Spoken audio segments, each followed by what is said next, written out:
ever just have that moment where you look over your shoulder and wonder if there's going to be a big shark there? Oh, there's always a big shark there. There's more sharks in our business than in the ocean.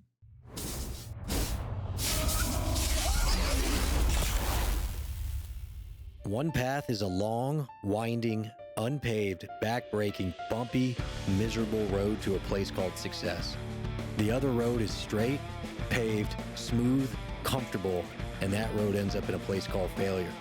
Welcome to the show. I am Kyle Matthews on the Matthews Mentality Podcast, where we dive into the mindset of the world's most driven founders, CEOs, business moguls, athletes, and entrepreneurs. Each episode will turn our guest wisdom into practical advice that will help you build a deeper understanding of what led them to success and the mentality behind what got them there. Let's get started. Welcome everyone to episode 5 of the Matthews Mentality Podcast. Today I have the commercial real estate activist and close friend of mine, the most interesting man in the world, Arturo Sneider. Arturo is founding partner and CEO of Primestor Development Incorporated. Strong focus in largely underserved urban communities, and under his direction, Primestor's diverse portfolio has maintained an approximate 95% occupancy rate and approximately 80 projects. Mr. Sneider was nominated as the Entrepreneur of the Year in 1997 by Hispanic Business Magazine and has had extensive written and televised press about him and his work. I have no doubts about that. Arturo, it's great to see you, my friend. Thank you for coming on the show. Likewise, Kyle. Great to see you. Thanks for having me. It's good to be back in LA. So we were actually just talking, and you had said yesterday was the start of what? It was 2 months of... The beginning of getting a break from travel. Can't wait. So every time we talk real estate, we talk personal things, and then, but inevitably we always talk travel. So yes. Part of the reason I tell everyone, anytime your name comes up, I say, this is the most interesting man in the world, is because you're always going somewhere or doing something that is interesting, it's fascinating, and it's just, simply put, super cool. So tell me, all right, 2 months of not travel, that's probably because you've been doing a lot. Tell me some of the places you've been recently. Yeah, I mean, this one was, my son lives in Rome right now. He finished college going to get work in the fashion industry, and a friend of mine happened to have his 60th birthday in Venice, Italy, and my son lives in Rome. He turned 24 the same day. So I said, grab a train. We spent the weekend together there. Pretty awesome to see, my young one getting to be 24 years old. That's quite a shock. And so he's in Rome in the fashion industry, fashion design? He's interested in the whole industry. So he went to Gallatin and studied how it works, from production to manufacturing to design to how do you run the business, how do you run the retail. And so he's getting into a company that's been around for 24 years, operating stores. Everything is handmade in Italy. Everything's designed there. So it's vertically integrated, gives him a lot of exposure to that industry that he loves. And you spend enough time there, you're going to start buying shopping centers. I was in Florence last summer for a while, and did you ever see that movie? Was it House of Gucci? Yes, I did. It was so good. It was excellent. So again, I'm not an expert by any means on fashion design or all things Italian, but it was a good one. It is, and it shows the depth of family and the passion behind it. And this partnership that my son has is with a family that's got that kind of passion and drive. Italian flamboyance, yeah. Yeah, and there's most huge brands today are owned by two conglomerates. Yes. But you've got a few that are still the Pradas and the Hermes and certain brands that are retaining their ethnicity and their culture, and that's what he's looking for. So he's in Italy, you're in Italy, personal-ish trip, right? I know you had a friend as well doing a 60th. Where else have you been recently? So, I love to scuba dive, right? Yes. So Papua New Guinea is a place where my brothers and I went many, many, many years ago on an exploration to the jungle. And then we found out about this incredible dive spot called Raja Ampat, which is remote, as you could imagine. Well, Papua New Guinea is pretty remote. Right? Yeah. I think that was, and I could be wrong, I don't want to, that was one of the last places they had, outside of the Amazon, humans living in a very, how would I say, historical, primitive sense. Yeah. And I think there was, I was on some Discovery. There's, you had to be careful going into the jungle because, Yes, I mean, my brothers and I went into trekking and basically sleeping on hammocks in the middle of the jungle for a few weeks in 2009. Not a lot going on in real estate at that time, No. so why not, right? No, it was a complex time for us, Yes. and for my brothers and I, and we had always wanted to go to the most remote, most prehistoric kind of environment on Earth. Hard to get to. Jared Diamond, who is I think the most famous living anthropologist, had helped my brother kind of figure out how do you even get there and how do you get access and et cetera. So that's how we discovered the dive site. And so we've been out there many, many times. My brother's super involved in preserving the coral system out there now. And kind of after he retired from work, he's focused on that. So Alexis and I went out there. Yeah. It was just amazing, amazing place. I mean, I think the best diving in the world. I'll have to go with you. Outside of professional, a lot of travel? Lots of travel. You know, we had our first closing on our first fund. Mm-hmm. I've been, as a goal in my life, as I kind of reached a certain point in the company, I wanted to raise my own discretionary fund. And for minority developer, focused in what we do, I knew it was going to be hard. I had no idea it was going to be nearly impossible. And traveling a lot to do that, pitching and learning a totally different side of the business, a totally new language, something that I knew nothing about, honestly. And it's been exhausting and rewarding at the same time. That's good. And that's led you to yesterday saying, hey, I'm going to take 2 months and I'm just going to be here in Southern California. No planes, no travel. Yes. I mean, I'm super focused on my health. I am. I know you are. Yeah, obsessively. We talked a lot about it, yeah. So I do realize at some point that it's like, look, I need to get back into myself. That's when I'm at my best, when I am in balance with my sort of health and wellness and mental awareness and connection to my team. And I just need to be able to put my head down and have some consistency on the schedule, because traveling, as you know. And pitching institutional capital in New York is not conducive to that, right? No, yeah. Not in New York, Europe, all over. I know you're global. So when you're here in the States, you're here in LA, and you're in your routines from a perspective of what does your day-to-day look like now as CEO of Primestor? What does a typical week look like? When I'm in LA, I go to the gym early in the morning. I like to work out pretty hard, so I will mix, weight training from cardio every other day.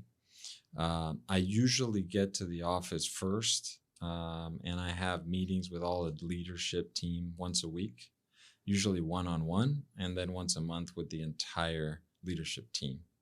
And then I'm out, literally city councils, community meetings, tours for shopping centers and properties. And I mix that into my visit to our properties and our centers. So it's a pretty active environment. The office has no offices. So everything is open. And I have no office. So kind of like a bullpen. Cubes? No cubes. It's sit-stand desks throughout the entire huge open space. And so it's super interactive. Sure. It takes a lot of culture work to be able to make an office like that work, which we learned the hard way. Sure. But it's really helped me connect with the team when I'm here in LA. Yeah, that's cool. That's very different. And so when you have an intimate meeting or call, there's a small conference room to go to. Lots of breakout rooms and different types of configurations and spaces.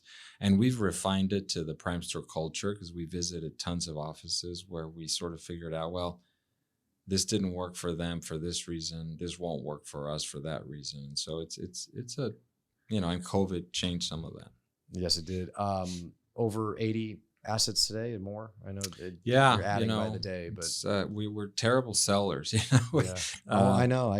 I spent years cold calling Arturo to no avail.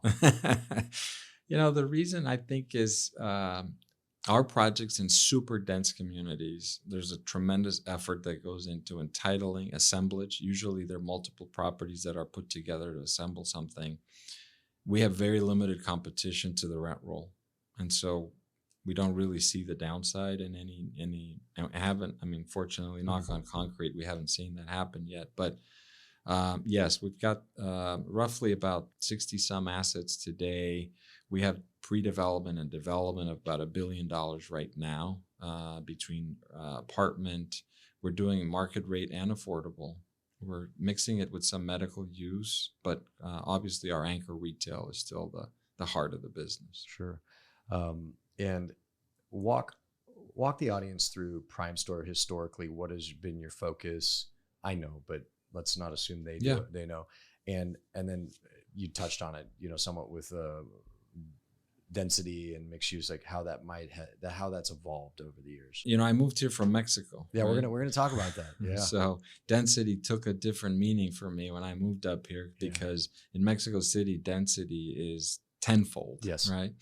And so I had to understand that dynamic. And today what we're seeing is, as the evolution of third, fourth, fifth generation immigrants, there's a bigger demand for mixed use, a bigger demand for me to live, work, play, and have access to public transportation. So our projects have adapted significantly to that.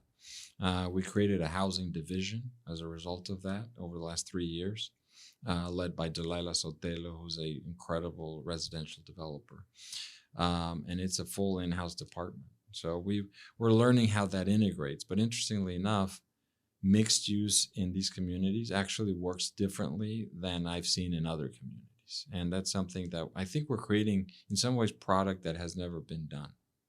As we used to do with shopping centers, we were looking at how do we create a product that is commonly known in mainstream markets, but for this customer to resonate and translate to what the ultimate goal, which is higher sales per square foot, so that we can prove the concept that the demand is certainly greater than supply. Yeah, I remember when I was growing up in the business, what I knew Primestor was, you were one of the few, I don't want to say if only, but it almost felt like that at times, of Hispanic community focus and in many ways Hispanic grocer focus. And a lot of the larger, you guys were large by the time I got in the space, but a lot of the larger companies, especially publicly traded, they were so focused on credit. Right. And even if the operating fundamentals of the real estate were inferior to a Hispanic grocer anchored shopping center doing over 1,000 a square foot at the time, they might chase an Albertsons or Ralph's doing 400 just because of credit. But we've seen that flip tremendously. Talk to me about what it was like getting into that space at the time, where I don't know if you're the only one, but certainly one of the first in, and then how that's changed as you've seen a little bit more institutional capital flow into the space. Yeah, getting into the space was way harder than I ever imagined, but for the reasons that I didn't understand. So when I came here from Mexico, it was obvious to me that the demand was tremendous and that the supply was non-existent. And for some reason that was happening. But it was just crazy to even think that this was happening. Mm-hmm.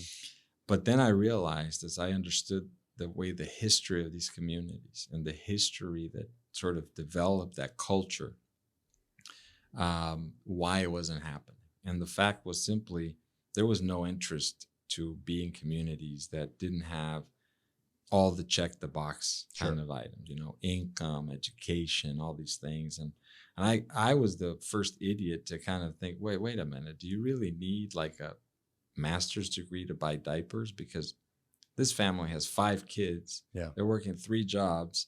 They need a lot of diapers. I don't think they need a college degree to buy diapers. This is true. And credit to us became an understanding of the work ethic of the people behind the store. But the financials markets did not agree with me on that at all. And so you had that total clash of, we don't want to underwrite that.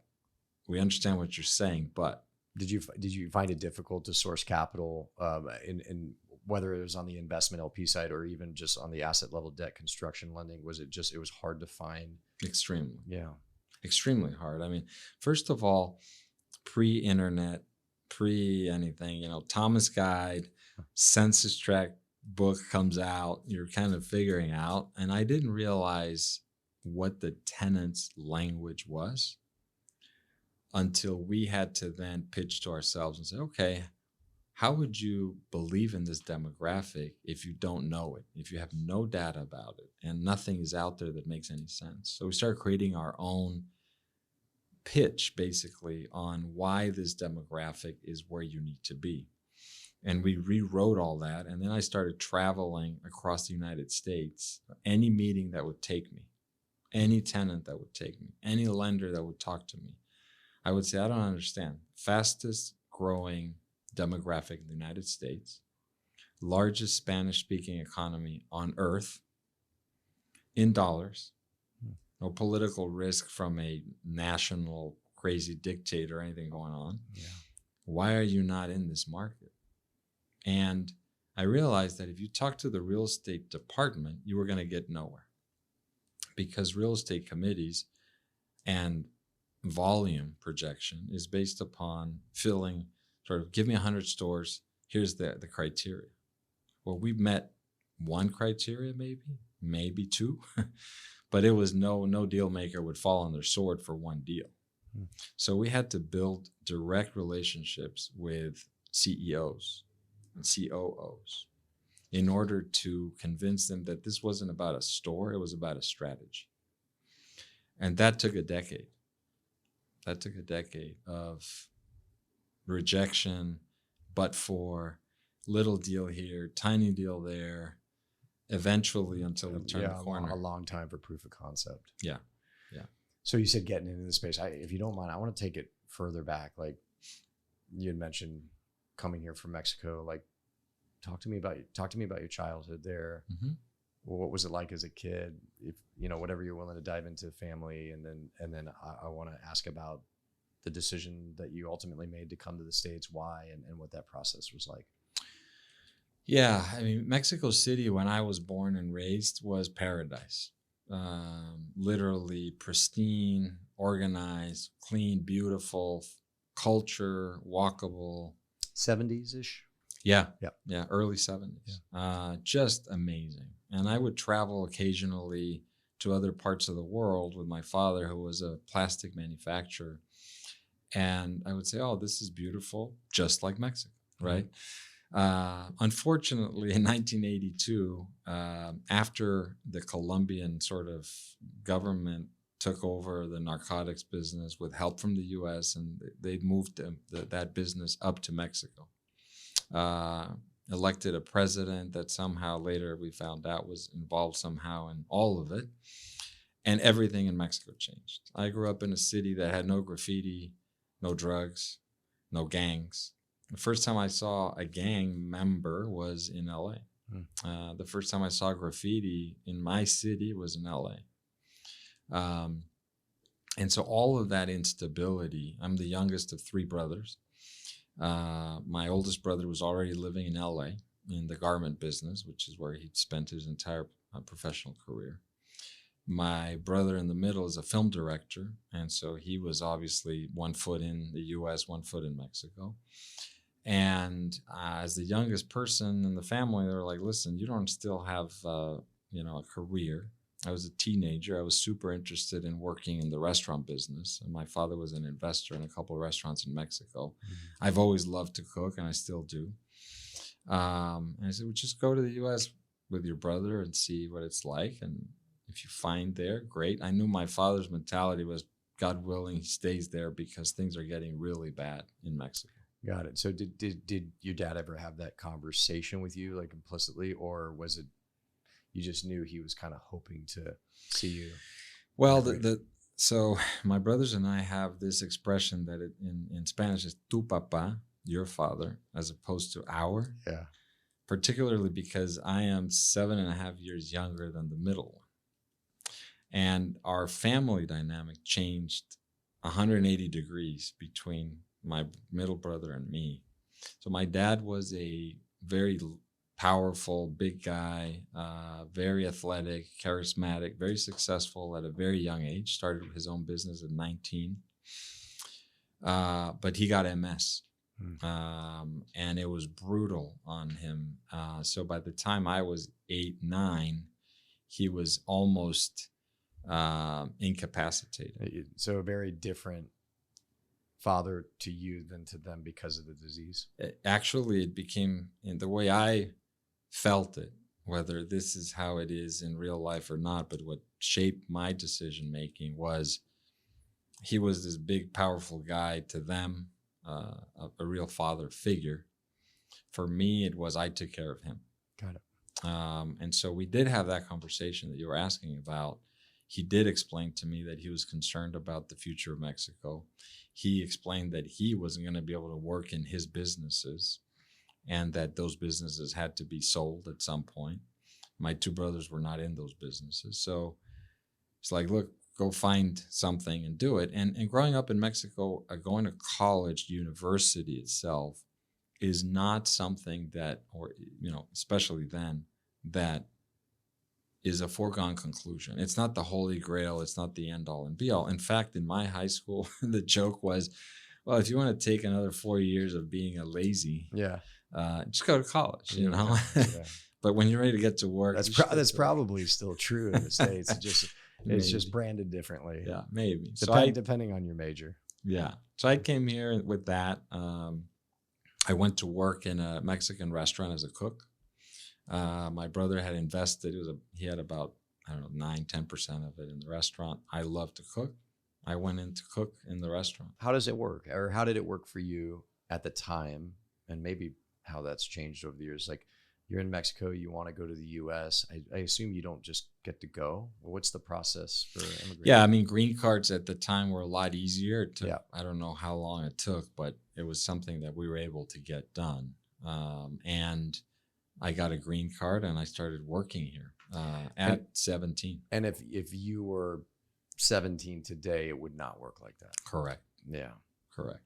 And for most people that I interact with today, and that I interacted in the kitchen at the restaurant, that was not the case. Got it. Right? They had sacrificed everything, family, life in many cases. And in that kitchen, I found what I wanted to do with the rest of my life. And what was that? I wanted to have an impact in the communities that were somehow marginalized or underinvested because it was so painful to see what was going on in these communities. It didn't make sense to me that as a family, in Mexico, we don't have perhaps the access or the opportunity that the U.S. provides or allows for if you're willing to work for it. But you have family. You have community in a way that is amazingly beautiful. Mm-hmm.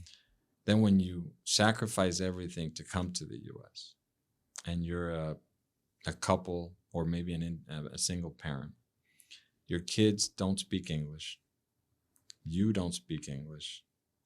You don't want them to speak Spanish because they may be deported. They don't have a family or a community. So the gangs become their community. You're working 2 or 3 jobs. The kids are alone. They don't know what to do. And the Mexican mafia and the drug business at that time is saying, oh, perfect.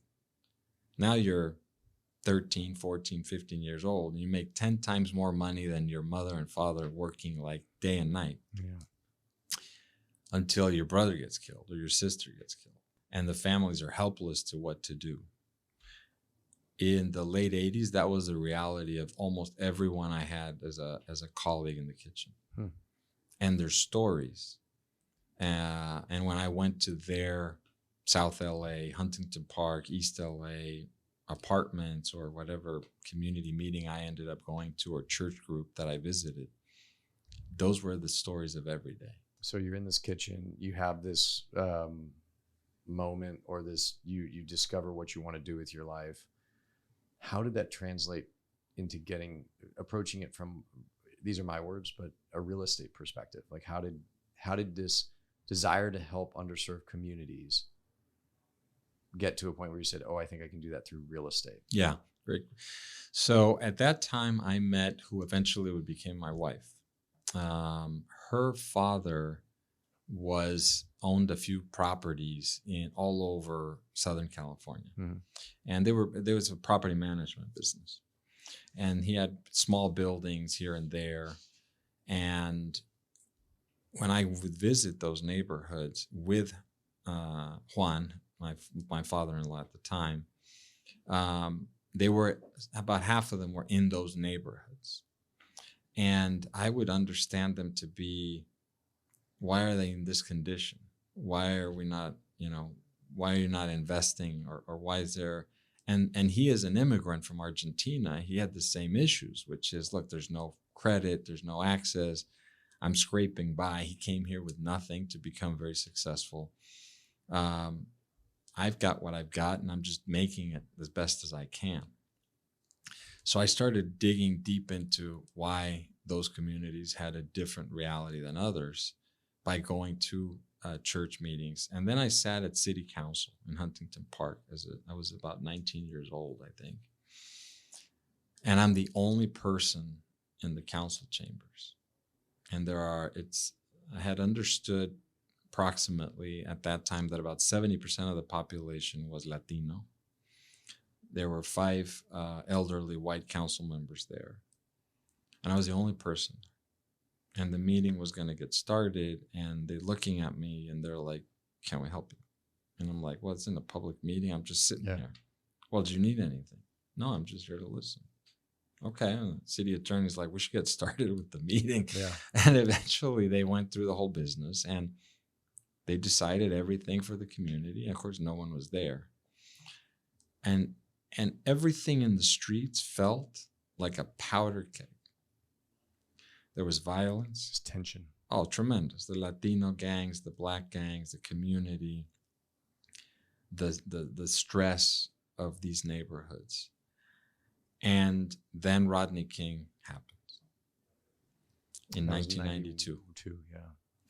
And one of the buildings of my girlfriend's father burns to the ground. 69th and Western. So I go down there to see what's going on. And I realized 20, 30 buildings within a few blocks are burnt to the ground. And looking at it and seeing what was going on the streets, because it was chaos. Yeah. I said, no, this is what I got to do with my life. And I knew nothing about anything. But I knew that there was massive opportunity and that no one was doing anything about it. At the time, there was a woman, Gloria Molina, was a very young Latino leader, activist. She was running for city council just a few years before that. First district, she won as the first Latina woman in city council history. And I had volunteered for her campaign. And she really inspired me to say, well, if you want to see something change, you have to do it. It's not going to happen on its own. And that's what pushed me over the edge. And so I went to the county of LA. I said, hey, this is burnt down. I've done research here. There's not a single facility for this community of any kind. There's no health. There's no school. There's no nothing. And after about a year or so, I got a grant from LA County to build a Health Start building, whopping 4,000 square foot masonry building. I called my brother-in-law. We weren't married at the time, but he was my I guess he was in Boston University. And I said, Leandro, LA's burning down, man. And I don't think you're studying very much over there. You know, my culture was like, you're just goofing off. Yeah. It's time to get to work. Why don't you come back and let's start something together that changes things? And he came back. And we worked there for a while. He ended up doing other things until 1999 when he joined me. But that's how we got started. Very cool. I want to take a moment to kind of dive into, so why you would go to a city council meeting. What is it? I don't want to lead you here. Is it you were just super curious? Yeah, super curious.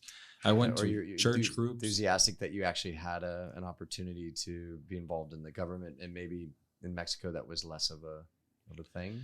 I was too young. I don't know. In Mexico, certainly the way we think about institutions in Mexico is they're all corrupt, Yeah. and it's just like whatever you do, nothing's going to change. At least that's how I grew up. That's what I was getting at, because again, I didn't want to. I Mexico better than I ever could, but that was that's somewhat the impression for a while there, I think. Yeah. But and maybe that's changed recently. But I was thinking, maybe you being in the States for the first time, you're like, no, I can actually make a difference. Yeah. So what I had heard because of my father-in-law's buildings was that he had to go pull a permit for this or a permit for that, or had to get some right of use over here, over there. And every time that had to go, they had to go to City Hall. And so I went to City Hall to look at a permit on something they were doing, tenant improvement or whatever. And as, okay, this is where decisions are made in democracy, in a real democracy, right? I've been obsessively curious my whole life. Reading is my passion. So I basically educated myself. Life and books have been my university. Why do you think you went and 70% of the community did not? I have my thoughts on that, but I want to hear your thoughts. Well, first of all, I had the privilege of being bilingual. Yeah. And the other thing I realized, and I remember sharing this with Alex Padilla at the time, and is, you know what? Here's something that I have that is a Trojan horse. I don't look Mexican. And I'm going to use that to my advantage, because there's such a perception that I'm going to show up in a donkey with a bottle or something like that, with a cactus on my forehead, and that's how they're going to bucket me, right? So I would show up English speaking, blonde, light-eyed. And they might share things with you, disclose things with you that historically maybe not. Yeah, and the one of the things I learned is there's a language that occurs more so then than now about quote unquote those people. And that's the kind of language that I experienced as well in those communities with those people. We kind of don't do that. And I think they felt comfortable to have that conversation with me because we were the same. If I heard you correctly, taking another step back, your decision to immigrate to the U.S., I don't want to say it makes a lot of sense. It makes a lot of sense. You had one brother here, another brother who was here a lot. Your dad was, it sounds like, very much encouraging you to do that. But if you could, I want to see from kind of a mentality standpoint, why do you think some people let's call it in a country like Mexico would choose to make that track and then some don't? Yeah. And I don't want to even just say simply put because they have no other options and some do, but why do some people who maybe really have it tough in Mexico are like, look, I'm willing to risk everything and go to the States, and I don't speak the language. I don't know anybody, or if I do, it's a major disruption, to put it lightly. Yeah. While others may say like, yeah, you know what, maybe I should do that, but I'm just not going to. That's evolved in the last few decades, right? Yeah. I think at the time when it started and the U.S. really needed, and if you look at George Friedman's recent books, needs. Still does. Immigration. Absolutely. People would remember that there was a lot of work in north of the Rio Grande, right? I'll call it that because it used to be Mexico, right? And so as all of that debacle went down and the borders got redrawn and everything, and opportunity was there, that history stayed within south of the border and saying, well, there's jobs there, there's opportunity there, there's affluence there. We go to work and we come back. We earn some money and we come back. We earn money and send it back. And when I came here, remesas, which is the Western Union kind of, you send money back, was kind of the biggest income for Mexico after oil. And that changed. I think people were willing to risk everything for the opportunity because there was no confidence in the institution that Mexico was. No work. It's a very classist society, not racist, but classist. So opportunity is only there for the elite, and that's the way it's going to be, and you're going to be there, and you're going to just stay there forever. It's more like European in that sense, yeah, than American. Absolutely. Yeah. And I mean, definitely, because remember what Mexico was, mostly French and Spanish influence. So that's what the drive was. But the bracero movement that brought all of these workers here proved that you could make a lot of more money, less time. Of course, you were working brutally and whatever. And those people came back and said, oh, how did we buy this? Well, my dad went there and earned this, and now we have a house, or we have a truck, or we have something. And that language stayed with the communities. And so it was always that dream of, I'm going to America to work and find opportunity. What's changed over the years is the quality of life in the communities in the 70s, 80s, and 90s in these communities in America was coming back to Mexico and El Salvador and Guatemala as you might not want to do that. The common thread in these countries is, well, if you want to go to America, you're just going to work 24 hours a day. It's going to cost you almost everything you make over there. You're going to have no family, no friends, nothing to do with your life. Sure, it's going to pay you more, but it's probably not worth it. That really did create a gap in a massive immigration. But so many people stayed and had family here that at some point in 2009, more or less, birth rate was the biggest growth of the Latino population over immigration, which was really an important moment for our business because we started thinking about, we had the original slogan for the company was leaders in the Latino real estate industry, just basic, didactic. Sometime in the mid-2000s, we changed it to real estate is our first language because we realized that we had to do business more and more in English in Latino communities. Because they were speaking more English. But that also created an incredible void in the family. Whereas grandmother was like, these kids, who are these kids? Like, I don't understand any of these kids, right? And they were like, abuela, Yeah, it's probably even more so now with social media and all that. Yeah, that's a whole different topic. That's a longer conversation. That's a long conversation. All right, so we're coming out of Rodney King. There was tremendous unrest in LA, and from a real estate perspective, a lot of buildings negatively impacted, burned to the ground, simply put. Yeah. You had this moment. You got your grant, called your future brother-in-law, said, let's start a company, and that company is Primestor? Yes. Yeah, and the name is hysterical because all I knew was I didn't want to have a name that was Latino because I knew we were already going to get pigeonholed somehow. So I was like, okay, give me this name, taken. Give me that name, taken. My lawyer calls me and says, look, you're about to sign a document where I will not allow you to do so without a name, a registered entity. And I was like, well, call it Primestor. But take the E out at the end because I'm from Mexico. I don't know how to spell.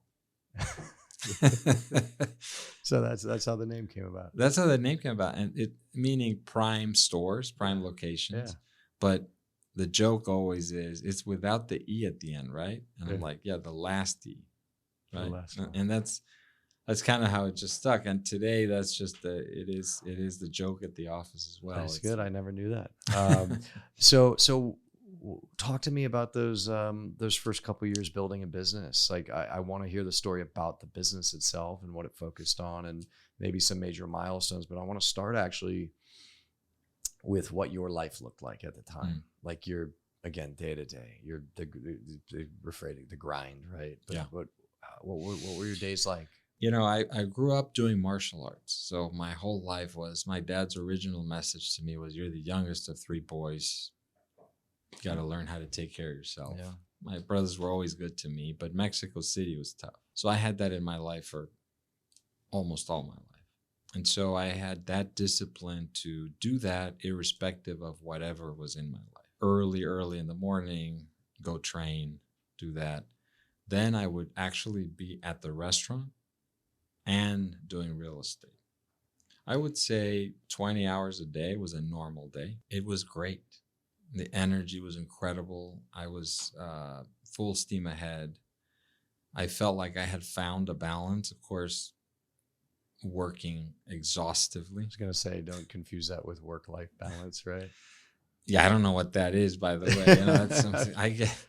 we do every episode we get here, and as you know, that we hire a lot of young men and women into the industry, and Yeah. it's an overblown stereotype. They're not being indoctrinated at colleges, but like they definitely have this concept that I respectfully would probably suggest you and I didn't. It's like work-life balance, as if it's I don't want to say entitlement, but it's something that they really hope to achieve in their 20s, and we have to kind of educate that out. But everyone I've sat down with, and obviously they're high achievers, and I say, hey, talk to me about your work-life balance. Talk to me about what was it like, and they're just like, work-life balance just worked all the time, and so. If I heard you correctly, you were sleeping 4 hours a day. Yeah. God bless, man. Yeah, I mean, the restaurant business, think about, again, pre-internet, pre-anything. You had to put orders on the telephone around 2 a.m, call them in to a recording machine twice because you want to make sure they don't mess something up. After you clean the kitchen, get everything ready, lock up, right? That's it. You're getting home at 3-ish.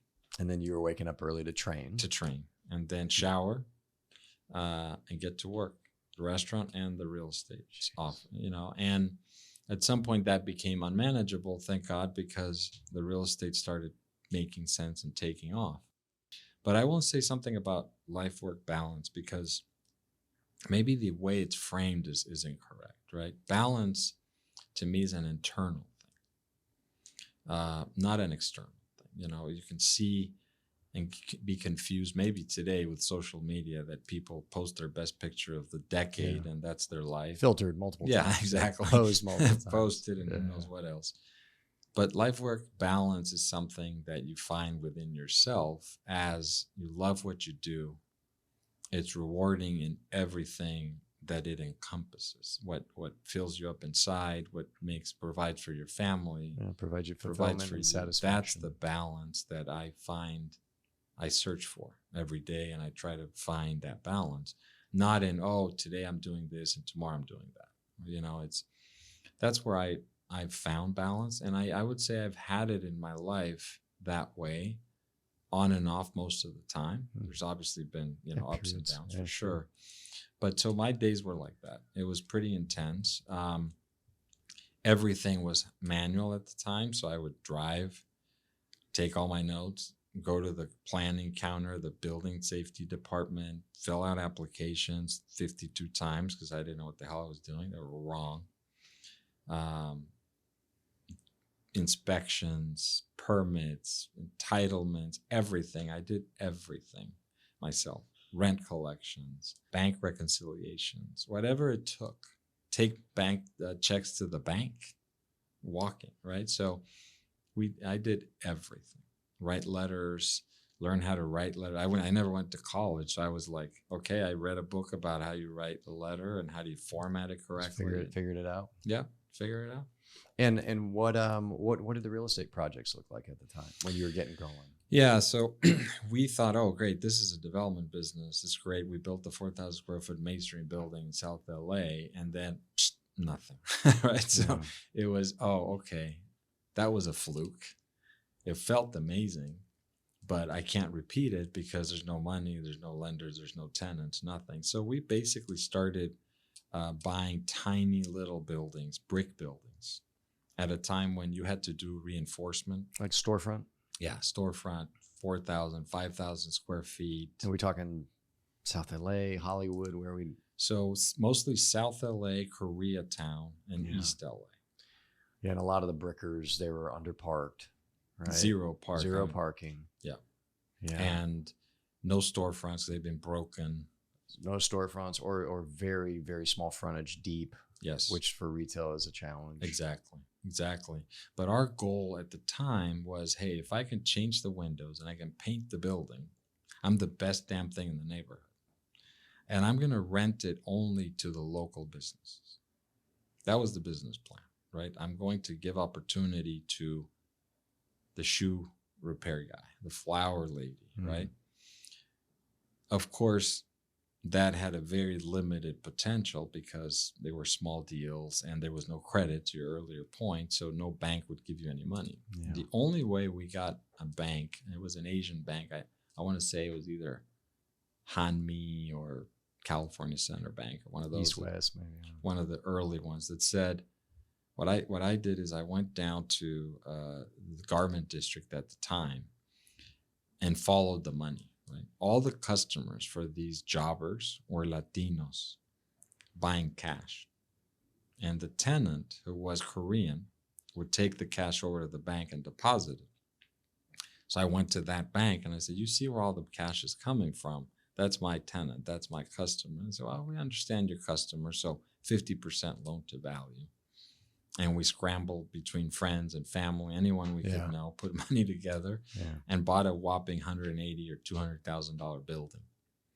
And that's how we got started. And just over time, you graduated in asset classes. Yeah. So what happened was, or asset size. Excuse me. Yeah, it was both. I started doing community meetings and trying to understand what the community wanted. And the first thing that came out of that was two things. We want what every other neighborhood has, and we want to have jobs. There's a misunderstood fact that people think, oh, because of the internet, these communities now are aware of what they don't have. But that was never the truth, because the nanny and the gardener and the valet parking guy was always there and always aware of what they did. Yeah, they knew. Right? And so they always wanted that. And then jobs in their own community, which were basically non-existent. So there's no public transportation, there's no car, there's no access. You got to go somewhere to work, and it's far. And that's what changed it for us. So we said, okay, you want what everybody else wants. That means what? And they started giving us names of businesses and tenants and stuff. And I said, okay, great. I'm just going to go do it. Yeah. Negative. It's like, no, we're not interested in those communities. There's no parking. There's no access. There's no income. And another one we got all the time was, well, they're just going to take the money back to their country, and there's no customer loyalty there. So why would we do that?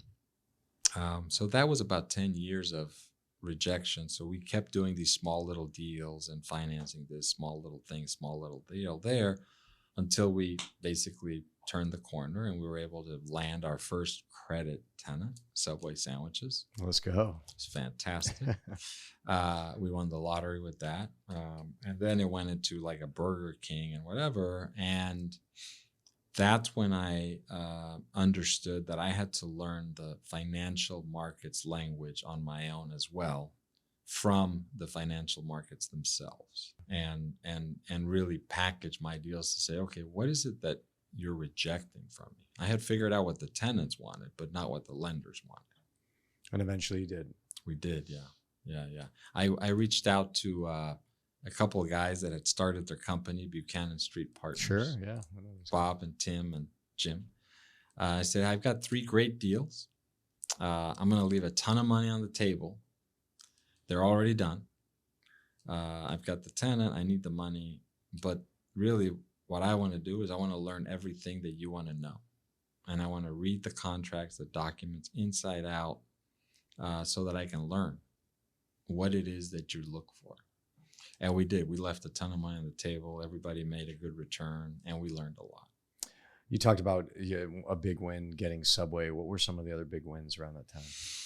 Yeah, I mean, we did Burger King. We did all of these tiny little tenants. I was just one at the time, Hollywood Video and Radio Shack and anything we could get. Yeah. It was about that. But one of the things that really became difficult for us is we said, well, we were naive, and obviously I understood leases quite well, but I added a clause in the leases that said the tenant commits to hiring all its staff locally. Red line. Take that out. There's no way we're going to do that. You're crazy. You don't tell us how to run our business. Well, actually, don't you hire locally? Yeah, but, if we do, that's our choice. You don't tell us. That became a big bone of contention between what I felt was my calling and why I got in this business to begin with, and what the market was telling me. And so we forced it. I said, if you don't sign that, we're not doing the deal. And slowly, that became the norm. And that is still to this day one of our biggest in our leases. Yeah. Interesting. Local hiring is required. And we help them How tremendously. do you define? Is like within 5 miles, or how do you define local? So now we do it in rings. The first local hire is truly local, like census tract block. And we define that very carefully. But we're there 2-3 years ahead of time, sourcing, talking to community about where it is that they're going to be finding opportunity. So prepare yourself for the job. Take some courses, reach out, Then we expand it to 1 mile, 2 miles, 3 miles. Ultimately, the city, whatever city it is, LA or Southgate or Bell Gardens, that's the outside ring, if we can help it. Generally speaking, that's what we do. So it's the mid 90s? That is the mid 90s, exactly. Mid 90s. Yeah. You're mid to late. You're 90s. working 20 hours. You're awake 20 hours a day. You're obviously training, but then some of it in the kitchen. But then real estate takes a bigger and bigger role. I'm assuming at some point you had to exit out on the restaurant side. Yeah, actually, the 92. 92. Gotcha. Okay. When I got into that, I stopped working in the restaurant business. So you're pouring blood, sweat, and tears into the real estate company, Primestor. It's growing. You're creating momentum, but again, you are sacrificing a lot. You're pouring a lot of energy into it. At the same time, if I'm not mistaken, personal life, married, kids. Mm-hmm. Yes, 2 kids. My daughter was born in 97. My son in 99. How did you balance your professional commitments with your personal commitments?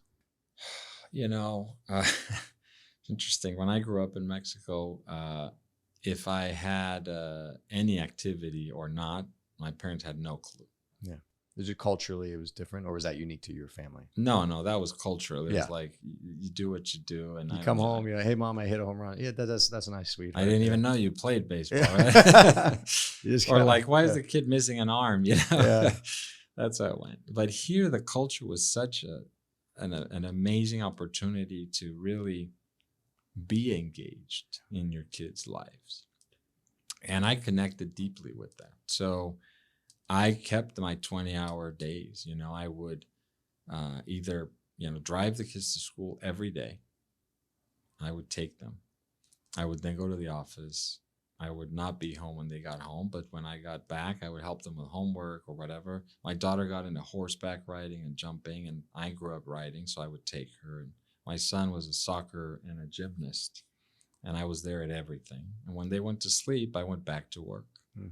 Now, when you went back to work back then, was it at home, or did you have to go back to the office? Because it was generally at home. I was going to say, technology was just coming in to where. Yeah, well, and I'm terrible at it. So, but at the time, literally, it's one of the memories that I have is me carrying file boxes with literally 200 checks, with all the paperwork, with all the files, plans, paperwork, stacks of documents to read and redline until the wee hours in the morning. Wow. It was great. Yeah. It's super rewarding, exhausting and rewarding, which I think is about the best thing you can get. Yeah. Yeah. And I'd be interested to get your thoughts. People sometimes ask, like, man, how do you, or in this case, I'd ask you, how do you grind so hard? I always say, like, well, a lot of it's conditioning. Mm-hmm. I say, if you asked me to run a marathon today, I'd struggle. Yeah. I couldn't do it. I'd be like, how do you do that? But if I went out and ran a mile today, and then the next day ran a little more, and over the course of a couple of years, slowly trained to run a marathon, I'd like to think I could do that. Yeah. And so, I sometimes I won't say push back, but I say a lot of it's conditioning. It is. It's mindset too, right?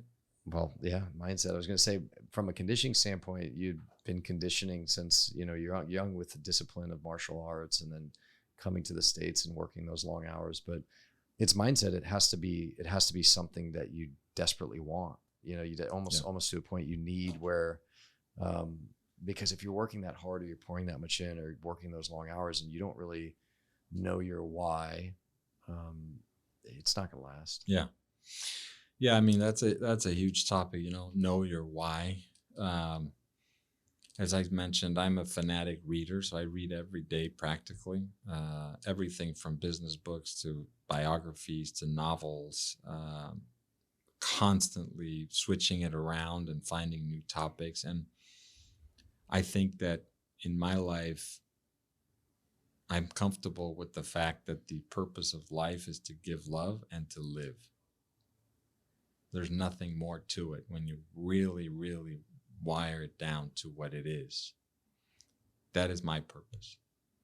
And so if I can have the energy, the stamina, and the health, because I live with my dad, what happens when you don't have it? That sits over my head every single morning. If I'm ever tired, jet lag, whatever it is, and I know I got to get to the gym in the morning, I'm like, oh, you better get your ass out of the bed here, because you can, because you should, because you have that ability that you may not have tomorrow. In addition, we're talking about why, in addition to serving the communities that historically had been underserved or not served at all, that was a big why, if I heard you correctly earlier. What were some others? I think the community has given me more than I have given it, right? And that is something I discovered probably in the early 2000s, when I realized, what is so rewarding about all this? How do I define success? And for me, the definition of success is the ability to make your community and your world better while making yourself better at the same time, and not at the cost or the expense of either. So like aligned interests. Aligned interests. There's a very famous Mexican president that said that respect for the rights of other is peace, right?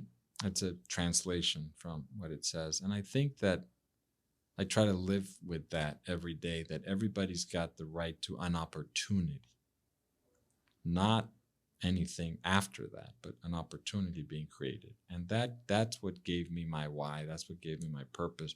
But when you really distill it down, it's to give love and to be present.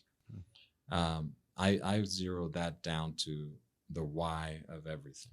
You had touched on earlier at the very beginning, you were talking about a trip you took to Papua New Guinea with your brothers, 2009.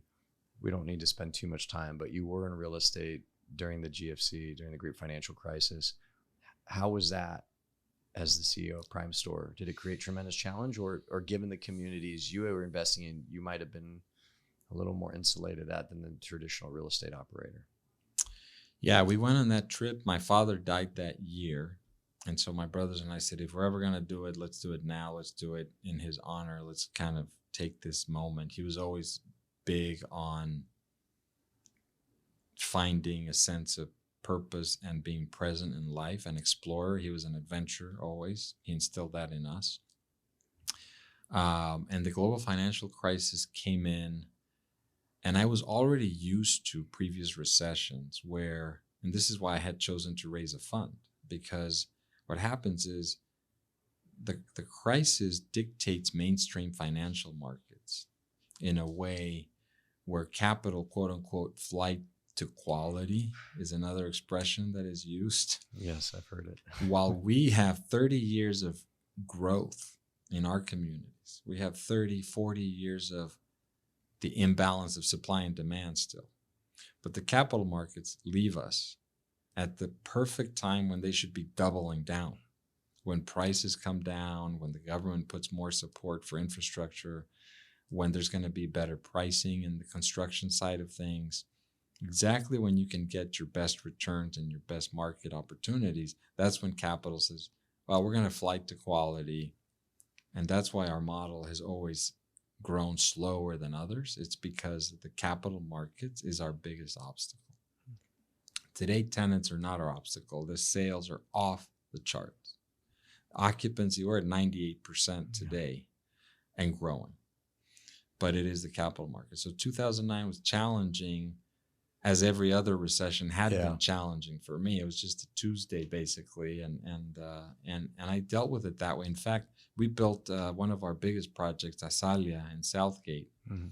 in 2009, 2010, when I was going out to raise capital to build a retail center. And that I remember banks saying, excuse me? It's a prank call. Yeah, it's a prank call. Exactly. Yeah. And tenants were like, sure, yeah, we'll sign the lease. Yeah, no problem. It's like, it's never going to happen. No. Right.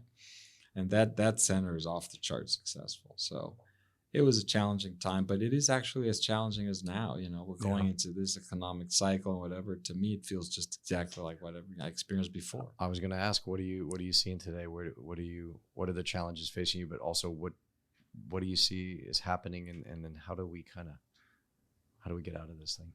Well, I would say that today there's a unique correlation that we probably never have had before, which is the velocity of technology, the ability to communicate, disseminate information in 30 seconds, where decisions are made impulsively in an economic cycle that is going to try to rectify probably 5-10 years of low interest rates too long, free money too long. Yeah. I think that's what's creating that total like stagnant, like nobody's doing I anything. call it a malaise. Yeah. Yeah, it's right? I mean, you developed a limp, and now you just don't know how to walk without a cane. Yeah. But you actually could. And so you got to unlearn that behavior. But that's on the back of a generation that doesn't understand that when you achieve something on a video game, on a screen, you didn't achieve anything. Nothing. And so, but in their almost in their DNA, they're getting like a dopamine hit, right? Yeah. And so it's always someone else's problem.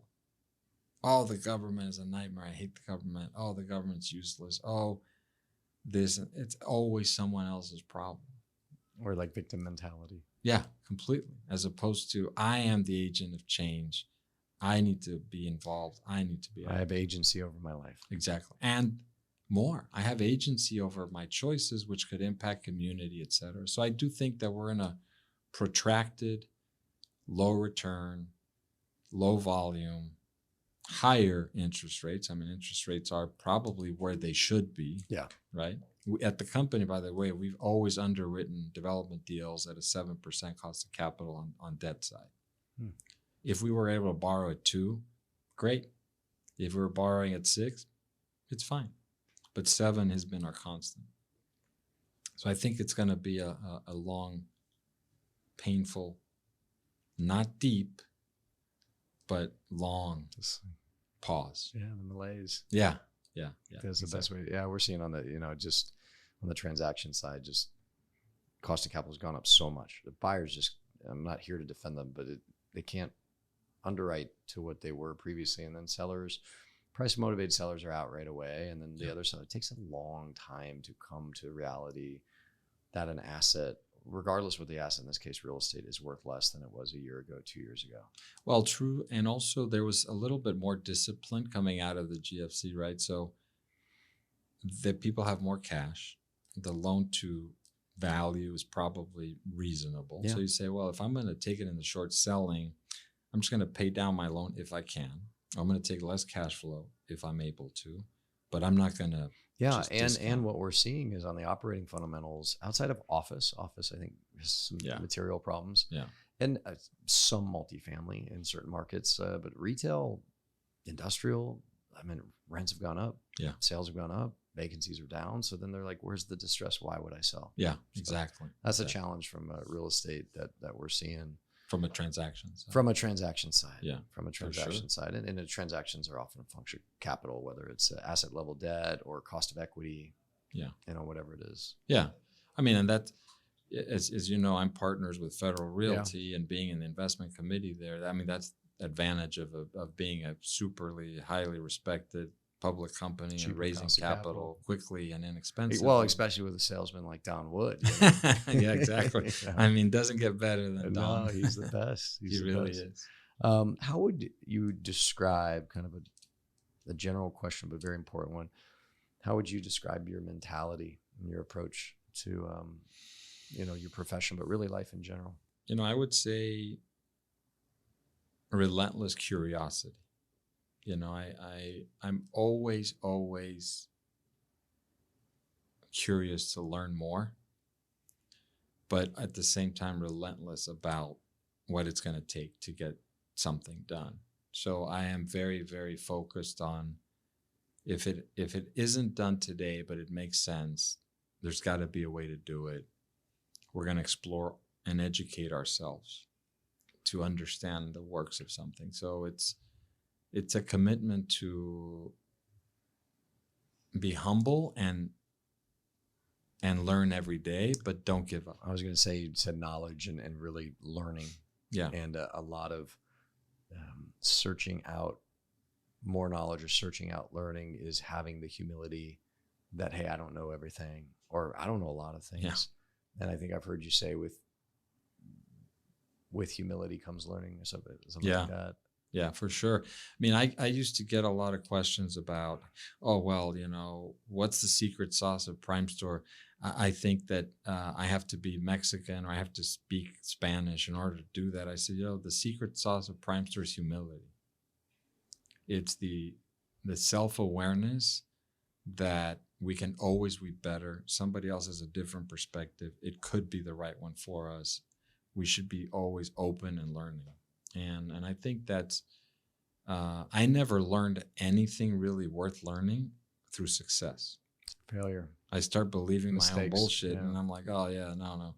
When things go wrong, when I'm like, oh God, what a moron, or I should have seen that coming, it's like, okay, I'm not going to forget that, right? The feeling's visceral enough to where you're like, I don't want to feel this way again. Yeah, exactly. And so, or hurt others that are dependent on me, right? Sure. So mistakes that I've made in my life that have hurt others is the most painful, right? So you don't ever want to go there. And so what, from a mindset, we had touched on earlier, the generation of, achieving things on a screen, but what have you seen with this new generation of young professionals and perhaps strengths and weaknesses, and what advice would you have looking back on your experiences in your career that you would give to someone either getting into a business, or perhaps they're in a business or in an industry and they're just thinking about taking that leap, taking that chance, starting the business, going for the promotion, something? Yeah.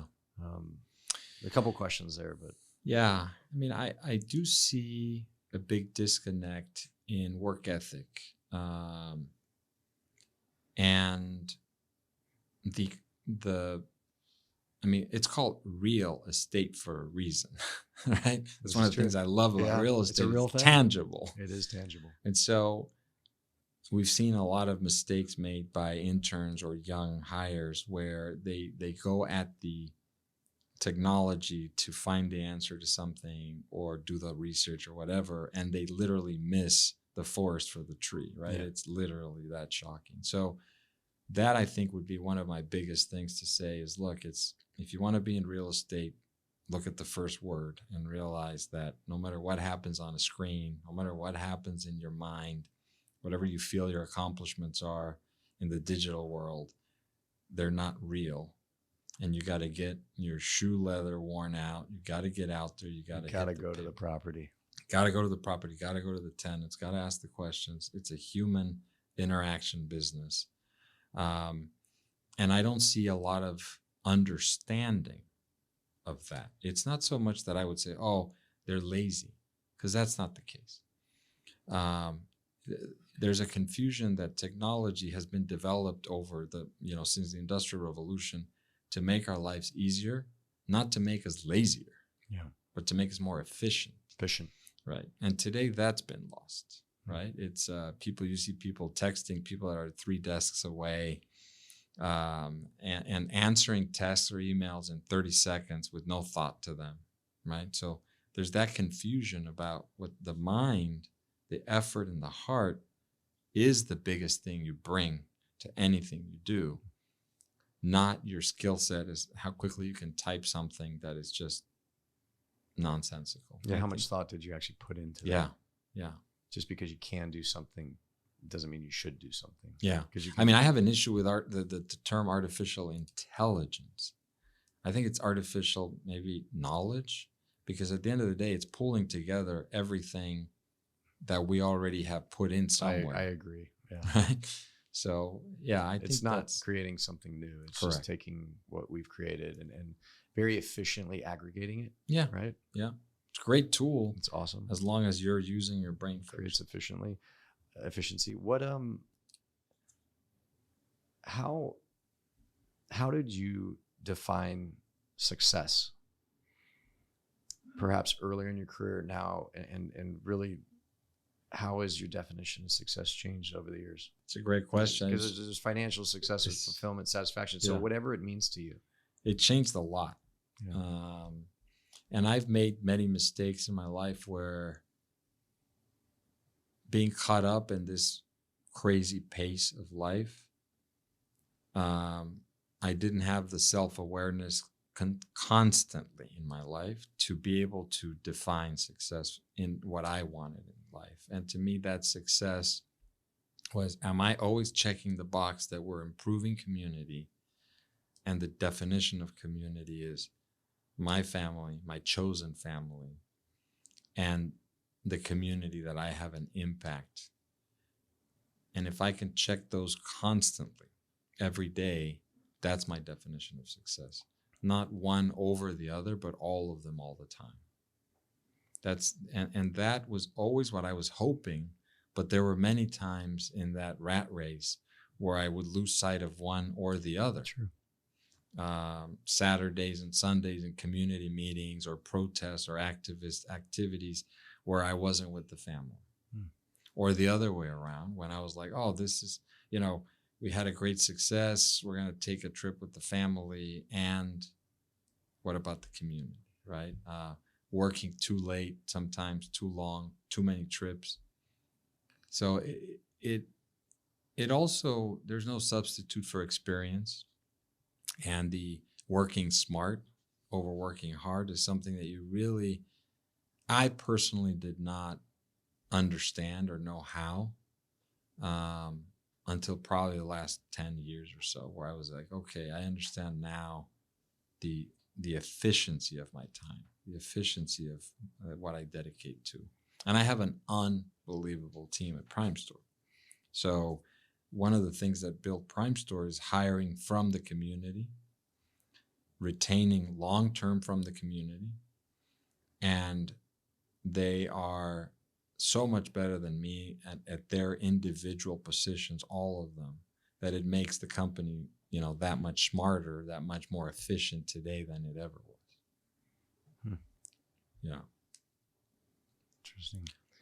What advice would you have for listeners, either personally or professionally, to achieve the things they want in life? I would say always stay curious, right? Read, put the work in. Don't think that something that is not done or doable is that way because of some external force. It is up to you. It is up to your volition and your strength and your dedication to your work that something will come to be. But doing that with humility while you're doing it, I think is the path in whatever career or personal choices you make. I think those are the two things that I have resorted to consistently in my life that have worked for me and for the people that I've seen succeed. It could be a book, because you've mentioned reading multiple times, but is there a resource that you'd recommend? For me, it's been really a life of on my own finding tools, because I haven't found, other than once I already had a certain level of success and I was able to create a forum within YPO that was truly my life's board of directors, so to speak. That was probably one of the greatest resources I've ever had in my life. But I think that when you're creating a new market and when you're trying to do something that perhaps isn't standardized or doesn't exist, you're going to have to use your own volition and your own self-confidence and dedication to find a path forward. And history can always remind us of you're not really inventing anything new. You're just adapting it or twisting it to what is now applicable. I'm very big reader on Marcus Aurelius and big believer in the Stoicism. So I find a lot of resources there, while at the same time in literally the opposite, the very famous, they call them the poets of the 98s, 1898 in Spain. They almost had the opposite kind of mentality and brought that sort of passion and after coming out of the Spanish-American War and what everything was going on in Spain, that helped me as resources to me. That reading contrasting things and living and really looking at the opposites of things helped me a lot in my career to define where I found my ground. I mean, we talked on the current market today, and just that it'll take some time, and it's not, it may not be super deep, but it'll be a while, but not so much from a real estate perspective, but from an Arturo perspective. Like, what does the future look like for you? Well, we were lucky enough to have our first closing on our fund. CalSTRS is our big first anchor, and some other European investors, LGT and others. I am building the next generation of the company now full time. I would say I'm dedicating most of my time to that and to the fund, to building a fund business. When you say next generation, you mean future talent or? Future talent, and the idea behind Primestor is to turn it into an employee-owned company.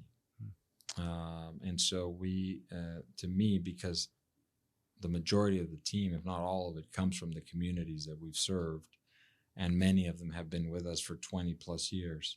We want them to be the owners of that, create true wealth in the community and in their families. But to own a business, to run a business, is completely different than anything they've ever done.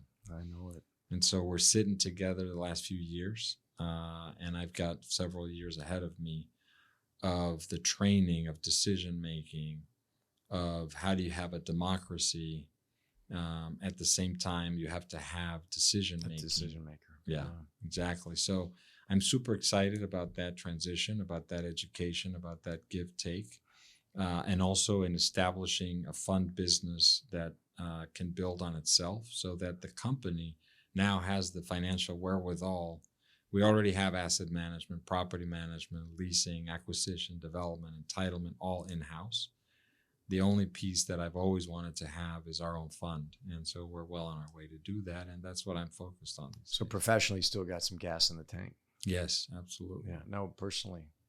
Personally, that's a good question. I think I am, I'm a huge skier, so I love to ski. And I think in the future, I envision myself probably living in Europe somewhere. Mm-hmm. Few years out.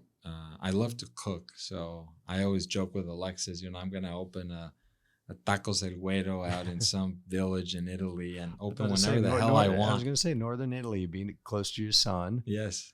Great food, great skiing. Yeah. There you go. And I can cook my tacos whenever I want. That's so I'm going to send a post that's open today for 2 hours. I'll come visit you. 3 tacos and a tequila. When are you going to do this? Well, I got to put it on the calendar. Yeah, no, actually, a goal without a date is a wish, right? That's Wishes right. don't come true. I'm gonna do that within the next 5 to 10 years. Very cool. And that's my eyes are set on that. Until then, outside of the next 2 months, where's the next amazing trip that you're gonna tell me about? And I'm just gonna be like, man, I'm doing this all wrong. No. I don't think you're doing it all wrong at all. Well, you've told me about it. You were talking about Morocco. We were talking about, I think during COVID, you escaped to Bali for a while. Yes. Right? Yeah. Well, actually, when I went to Raja Ampat also, I wanted to go diving when there was not another human being in the ocean. And Alexis and I got in a Singapore Airlines flight as the only 2 passengers flying to Singapore. And then we dove for about 7-8 days with not a single human being. It felt like a deserted planet. And you never just have that moment where you look over your shoulder and wonder if there's going to be a big shark there. Oh, there's always a big shark there. And You're crazy. I mean, We love to dive with sharks. Alexis actually chases sharks. She's but crazy. But we love diving, and there's more sharks in our business than in the ocean. That's a great line. Zach, we're gonna have to put that out there. That's the hook for the episode. There's more sharks in our business than the ocean. But Arturo, it's great to see you. I'm definitely gonna hang with you on one of these trips one day, but I can't thank you enough to spend that time. This was great. Thank you. Good to see you. Thank you so much. Yeah, Great thank to see you. Thanks for the success. Congrats. You too.